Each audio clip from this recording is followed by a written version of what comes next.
नमस्कार दोस्तों, जैसे ही ईएसबी के द्वारा वर्ग 3 के पात्रता परीक्षा की रूल बुक जारी की गई है, अभ्यर्थियों के मन में एक अलग ही बेचैनी और चिंता बनी हुई है कि इतने कम समय में तैयारी को कैसे करें। जी हाँ दोस्तों, क्योंकि बचे हैं केवल 40 दिन और विषय हैं 5। इन 5 विषयों को इन 40 दिनों में किस प्रकार से तैयार किया जाए, क्योंकि अभी तक हमारे द्वारा किसी भी प्रकार की तैयारी नहीं की गई है, या तैयारी की भी गई है तो बहुत कम तैयारी की गई है। क्योंकि पीईबी के द्वारा अनएक्सपेक्टेड तरीके से ये रूल बुक जारी किया गया है। किसी को भी किसी भी प्रकार का अंदाजा नहीं था कि ये रूल बुक अचानक आ जाएगी, जबकि अभ्यर्थियों के द्वारा किसी भी प्रकार की प्रिपरेशन सीरियस लेवल पे नहीं की जा रही थी। तो ऐसी स्थिति में जब रूल बुक आ ही गई है, क्योंकि ईएसबी का कोई भरोसा नहीं है दोस्तों कि कब कौन सी रूल बुक दे दी जाए और किसका एग्जाम का नोटिफिकेशन आ जाए। तो जब रूल बुक आ ही गई है तो ऐसी स्थिति में अब उनका परम कर्तव्य बन जाता है कि वे कम समय में अधिकतम आउटपुट निकालने के लिए कुछ ऐसी रणनीति को फॉलो करें जिसके तहत काम किया जा सके।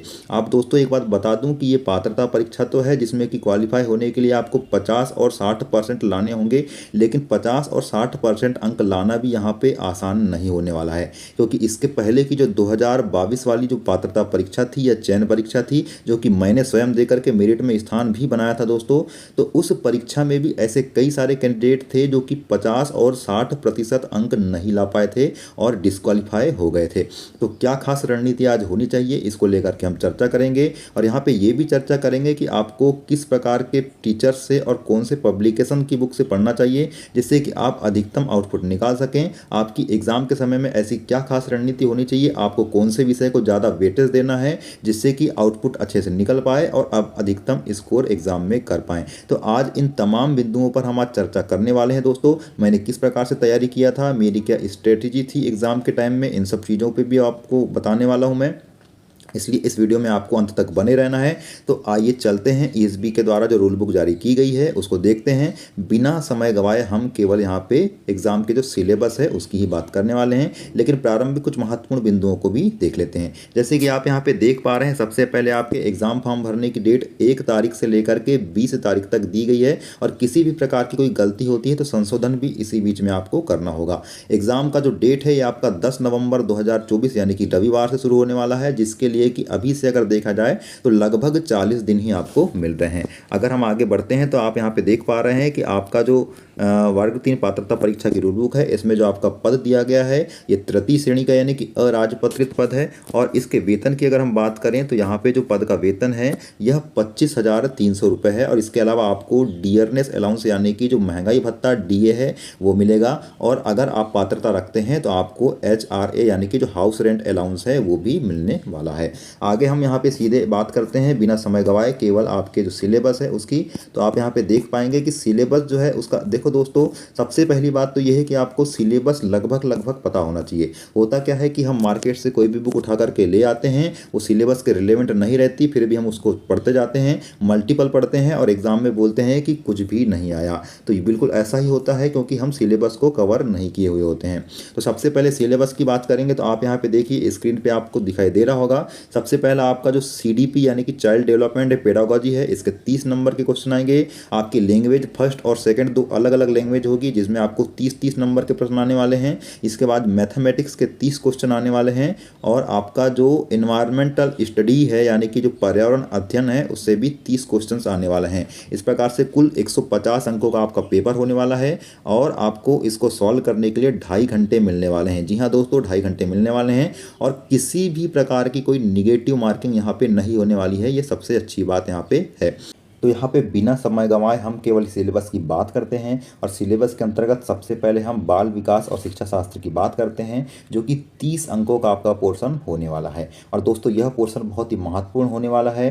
क्योंकि यहाँ पे आप अगर 20 अंक से अधिक भी ला ले रहे हैं तो ये समझ लीजिए कि आपका ये बहुत अच्छी पकड़ वाला विषय है।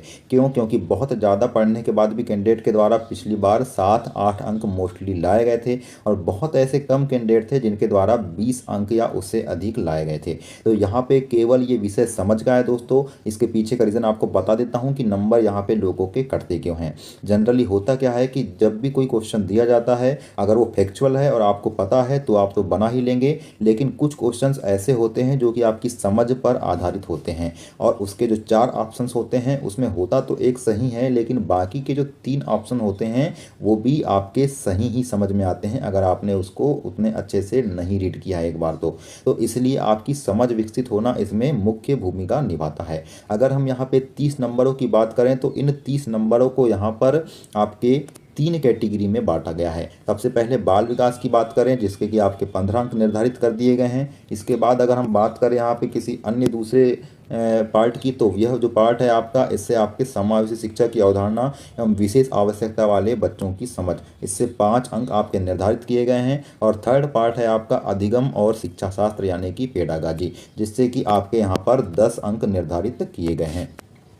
तो इस प्रकार से इन तीनों पोर्शंस को मिलाकर के यहाँ पे आपके 30 अंक हो जाते हैं। अगर हम यहाँ पे बुक की बात करें तो बुक के अंतर्गत आपको एक जो सीखवाल पब्लिकेशन होता है, वो जो कि मैंने भी पढ़ा था, बहुत अच्छी बुक मुझे समझ में आई थी, उसको आप देख सकते हैं। इसके अलावा मध्य प्रदेश के जो उपकार और जो पुणेकर की बुक है जनरली, उसको भी आप ज़रूर देखें। और आपको बता दूँ कि यहाँ पर जो मनोवैज्ञानिक होते हैं मुख्य उनको देख करके जाना बहुत ज़्यादा आपको ज़रूरी है।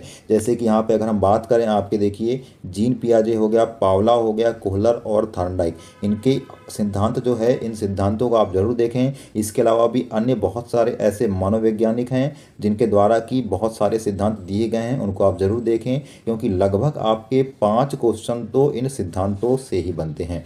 इसके बाद अगर हम बात करें तो आपके बच्चों के विकास, उनके मानसिक और शारीरिक विकास, उनके सीखने की जो क्षमता है इस पर आधारित और उनके सीखने को प्रभावित करने वाले जो कारक हैं, ऐसे बहुत सारे बिंदु यहाँ पे मिलेंगे और बहुत सारे टॉपिक मिलेंगे जिसके अंतर्गत आपको पढ़ना है। तो डेली दोस्तों आप अगर मान लीजिए यहाँ पे 3 चैप्टर भी कवर कर रहे हैं, जी हाँ दोस्तों, बहुत ही छोटे छोटे चैप्टर होते हैं जिनको कि आप कवर कर सकते हैं। और यहाँ पे केवल इन्हीं चैप्टर्स को कवर नहीं करना है, इसके सिमिलर भी आपको अन्य विषयों को रोज पढ़ते जाना है। क्योंकि अगर आप एक ही विषय को रोज पढ़ेंगे तो ऐसी स्थिति में दूसरे विषय आपसे बहुत दूर हो जाएंगे और छूटते चले जाएंगे।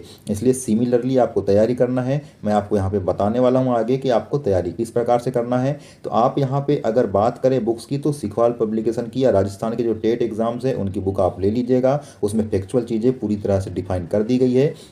इसके अलावा अगर समझ की बात करें तो मध्य प्रदेश की आप कोई भी उपकार की बुक बहुत अच्छी बुक होती है, उपकार या पुणेकर की कोई एक बुक आप जरूर ला लीजिए। तो इस प्रकार से 2 बुक का कॉम्बिनेशन आप रखिए। इसके अलावा अगर आप यूट्यूब की बात करें तो यूट्यूब में एक मैडम है सोनाली मैडम करके, तो उन सोनाली मैम का एक शायद यूट्यूब चैनल भी है ग्लोबल वर्ल्ड करके, उसको आप ज़रूर देखिएगा। उसमें उन्होंने बहुत ही अच्छे से इन सब चीज़ों को कवर किया है। और डेली अगर आप कम से कम में 3 वीडियोस भी देखते हैं 2x की स्पीड में और अच्छे से समझते हैं और कुछ मेन टॉपिक्स के कुछ जो मेन चीज़ें आती है उसको पॉइंट आउट करते जाते हैं, तो ऐसी स्थिति में आप ये मान करके चलिए कि आप अधिकतम स्कोर करने की कंडीशन में आ जाएंगे। दोस्तों है तो ये पात्रता परीक्षा, लेकिन इसके बाद जो आपकी चयन परीक्षा यानी कि जो मुख्य परीक्षा होगी उसमें आपकी ये तैयारी काम देने वाली है। ओवरऑल आपको लेना तो सिलेक्शन ही है ना, तो ऐसी स्थिति में क्यों ना आप केवल क्वालिफाई होने के लिए बल्कि सिलेक्शन लेने के लिए पढ़ें। तो आपका इस प्रकार का मोटो अभी से होना चाहिए।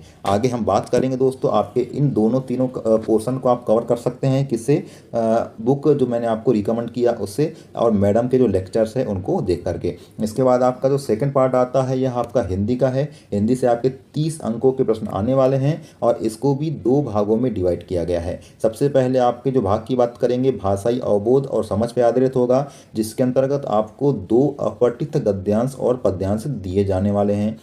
ये जो गद्यांश और पद्यांश होंगे ये आपके नाटक, एकांकी, निबंध, कहानी इनसे संबंधित हो सकते हैं। तो आपको इन गद्यांशों को पढ़ना है और उसके अंतर्गत आपको उनके उत्तर देना है, जो कि आप बहुत आसानी से दे सकते हैं। इन गद्यांश और पद्यांश के अंतर्गत आपको 1-2 प्रश्न व्याकरण के भी मिल सकते हैं, छंद या रस पर आधारित, या हो सकता है कि अलंकार पर आधारित मिल जाएं। तो ये तो आपका ग्रामेटिकल पोर्शन है, आप इसको पढ़ सकते हैं। इसके लिए आप मुख्य रूप से एक बुक होती है लुसेंट की, उस लुसेंट की बुक का जरूर अध्ययन कर लें दोस्तों। और आपको बता दूं कि हिंदी आपको अभी से नहीं पढ़ना है। हिंदी इतना सरल विषय है, आपको बता दूं कि आप लगभग इसमें 28 नंबर इजीली ला सकते हैं। आप 30 में 30 भी प्राप्त कर सकते हैं, लेकिन अगर आपने एग्ज़ाम के लगभग 5-6 दिन पहले भी पढ़ा तब भी आप 25 के ऊपर नंबर लाएंगे या 28 के आसपास नंबर जरूर ला सकते हैं। बशर्ते ये है कि आपको गद्यांश और पद्यांश को पढ़ते समय जब आप उत्तर को टिक करेंगे तो उनको बहुत ही सावधानी से करिएगा। तो ये तो आपके 15 नंबर के गद्यांश और पद्यांश हो गए। इसके बाद अगर हम बात करें तो आपका एक और पोर्शन हो जाता है जो कि भाषाई विकास हेतु निर्धारित शिक्षा शास्त्र, मतलब आपका जो ये लैंग्वेज है हिंदी, इस लैंग्वेज की पेडागॉजी आने वाली है और यह भी आपकी 15 नंबर की होने वाली है और ये बहुत ही आसान लेवल की होने वाली है दोस्तों। आसान लेवल मतलब इससे आसान कुछ नहीं हो सकता। आपको भाषा के जो 4 कौशल है, पढ़ना, बोलना, लिखना, सुनना, इस पर आधारित प्रश्नों को देखना है। इसके अलावा जो अधिगम सामग्री होती है, आपकी जो पाठ्य पुस्तक है, श्रव्य और दृश्य सामग्री होती है, इनको बहुत ही अच्छे से देख लेना है और आप आसानी से भाषा शिक्षण के जो सिद्धांत है, आगमन विधि, निगमन विधि, इन सब चीज़ों को देख लीजिए। बहुत कुछ भी कठिन यहाँ पे नहीं है, आप 1 या 2 दिन में ही पढ़ के पूरा खत्म कर देंगे आसानी से, मैं आपको बता देता हूँ। इसलिए हिंदी का लोड बिल्कुल नहीं लेना है। हिंदी में अगर आप कुछ पढ़ के नहीं भी गए या बहुत कम भी पढ़ा है तो ऐसी स्थिति में भी आप 25+ स्कोर करने की कंडीशन में रहेंगे। बशर्ते ये है कि व्याकरण का थोड़ा अच्छा ज्ञान कर लें और कुछ पेडागाजी के महत्वपूर्ण प्रश्न जो कि बार बार आते हैं यूट्यूब में आपको मिल जाएंगे। कई सारे ऐसे सीरीज चल रही है जिसमें कि आपके जो सब्जेक्ट की पेडागाजी उसको पढ़ाया जाता है, तो आप उसको देख लीजिए। आपके यहाँ पे मैं बता दूं कि सोनाली मैम के द्वारा, जो कि ग्लोबल वर्ल्ड उनका चैनल है, उन्होंने ये सब चीज़ें बताया भी है। मेरे पास भी इसकी PDF है। अगर आप इसको PDF चाहिए तो आप PDF को टेलीग्राम लिंक पे जाकर के टेलीग्राम चैनल ज्वाइन कर लें। उस पर मैं आपको डाल दूंगा जितनी भी PDF मेरे पास अवेलेबल है, आप वहाँ से भी प्राप्त कर सकते हैं। आपका ये फर्स्ट लैंग्वेज हो गया हिंदी, जो कि सभी लेने वाले हैं लगभग। इसके बाद अगर बात करें सेकंड लैंग्वेज की, तो इसमें आपको चूज़ करना पड़ता है दोस्तों। तो चूज़ क्या करना पड़ता है, तो इसमें 2 लैंग्वेज होती है, एक तो इंग्लिश होती है और दूसरी होती है संस्कृत। तो अगर आपकी इंग्लिश लैंग्वेज बहुत ज़्यादा अच्छी है तभी आप इसको प्रीफर करें, अदरवाइज आप संस्कृत की तरफ ही जाएं। क्यों? क्योंकि होता यह है कि संस्कृत जो है सब्जेक्ट दोस्तों, तो संस्कृत की जो पेडागाजी है और हिंदी की जो पेडागाजी है सिमिलर चलती है। और संस्कृत लैंग्वेज में जो आपके जो वाक्य बने होते हैं लगभग लगभग आप उसका अर्थ हिंदी की तरह ही निकाल सकते हैं। इसलिए अगर आपकी इंग्लिश बहुत ज़्यादा अच्छी है तो ही लें, अदरवाइज आप नंबर बिल्कुल ना कटवाएं और आपको यहाँ पर संस्कृत लैंग्वेज ही लेना है। और संस्कृत लैंग्वेज की पेडागाजी हिंदी की पेडागाजी में देख सकते हैं यहाँ पे किसी भी प्रकार का कोई अंतर नहीं दिया है और लगभग लगभग पूरा का पूरा सिलेबस वैसा ही दिया है। इसमें भी 2 अपठित गद्यांश और पद्यांश आने वाले हैं। आप इसमें भी अगर बहुत ही ज़्यादा समय ना दें, कम समय दें, तो ऐसी स्थिति में भी आप आसानी से 25 के आसपास स्कोर कर सकते हैं। बस थोड़ी सी ये है कि संस्कृत के व्याकरण को आप जो छंद होते हैं, अलंकार होते हैं, रस होते हैं, इनको बहुत अच्छे से देख लें। इसके अलावा और जो चीज़ें हैं, विभक्ति हैं, इन सब चीज़ों को भी आपको अच्छे से देख लेना है। इसके बाद दोस्तों अगर हम बात करें आपके अन्य सब्जेक्ट्स की, तो अन्य सब्जेक्ट्स में आता है आपका मैथमेटिक्स, जो कि एक बहुत ही महत्वपूर्ण सब्जेक्ट है दोस्तों। महत्वपूर्ण इसलिए भी है क्योंकि आप इसमें अधिकतम यानी कि 30 में 30 अंक भी कवर कर सकते हैं। जी हाँ दोस्तों, आपके 30 अंकों के प्रश्न बनेंगे और ये 30 अंकों के प्रश्नों में आपके देख सकते हैं कि कंटेंट में दिया हुआ है आपके 15 प्रश्न आपके सब्जेक्ट से रिलेटेड आने वाले हैं, जो कि आपके क्वेश्चंस गणित के होंगे और इसके अलावा आपके 15 अंकों की पेडागाजी आने वाली है।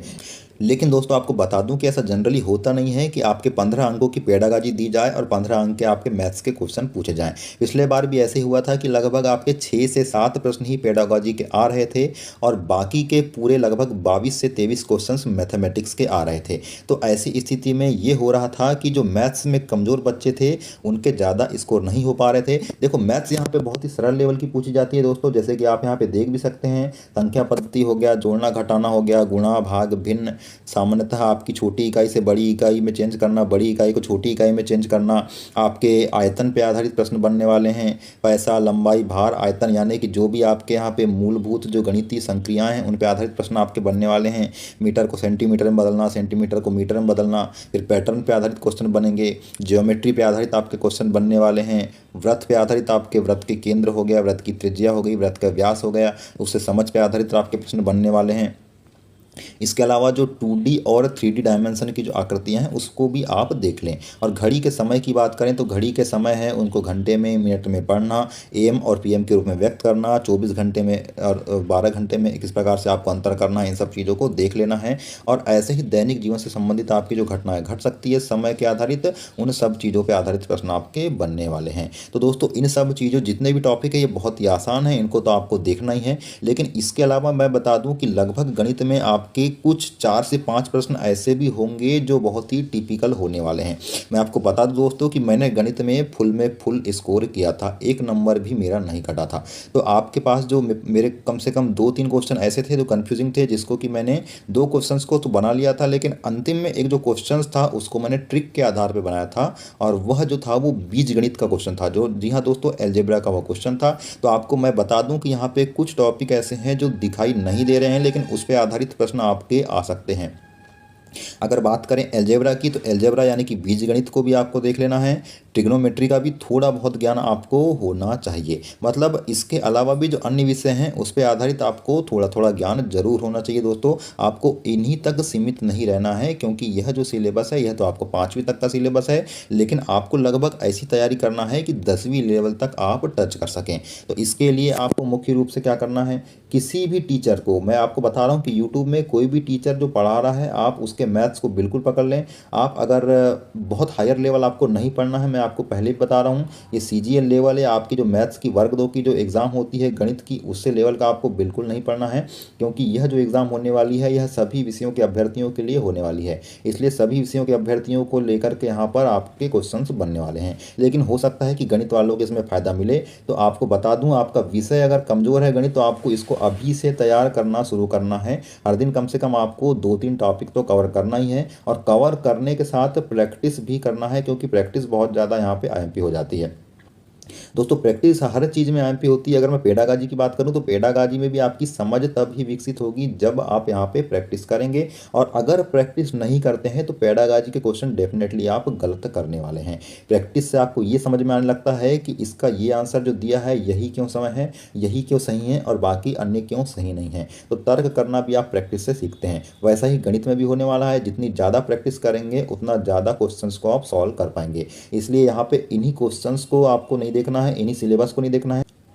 ये जो सिलेबस आपका मैथ्स का दिया हुआ है, इस मैथ्स के सिलेबस के अलावा भी आपको जो अलजेब्रा है, ट्रिग्नोमेट्री है, और जो आपके जियोमेट्री है, इनके सरल सरल प्रश्नों को जरूर देखना है। और मेंसुरेशन यानी कि जो क्षेत्रमिति है, इससे संबंधित सभी प्रकार के फार्मूले आपको बनना चाहिए, क्योंकि इस पर आधारित प्रश्न आपके जरूर बनते हैं दोस्तों। यहाँ पे एग्जामिनर बिल्कुल भी यहाँ पे ये नहीं करता कि पूरा सिलेबस के हिसाब से ही वो आपका क्वेश्चन दे। कुछ क्वेश्चंस आपके दायरे से बाहर भी हो सकते हैं, इसलिए एग्जाम हॉल के बाहर आकर के खुद को कोसने या एग्जामिनर को कोसने से ज़्यादा अच्छा है कि आप पूरी प्रिपरेशन कर कर यहाँ पे जाएँ। और अगर प्रिपरेशन करके जाते हैं तो डेफिनेटली आप यहाँ पे 25 से आसपास या 25 प्लस नंबर स्कोर कर सकते हैं, और ये बहुत ही अच्छा स्कोर माना जाएगा। इसके अलावा 15 क्वेश्चंस यहाँ पे पेडागोजी के दिए गए हैं, जो कि 15 तो नहीं लेकिन 7-8 क्वेश्चन जरूर आ सकते हैं अधिकतम। तो इसमें कुछ नहीं करना है, आपकी जो पेडागोजी होती है, जो आप मैथ्स की बुक लेंगे या आप जो भी बुक लेंगे, उसमें कुछ पेडागोजी के 4-5 पेज दिए रहेंगे, उनको आपको पढ़ लेना है, तो उससे ही आपका पेडागोजी कवर हो जाने वाला है।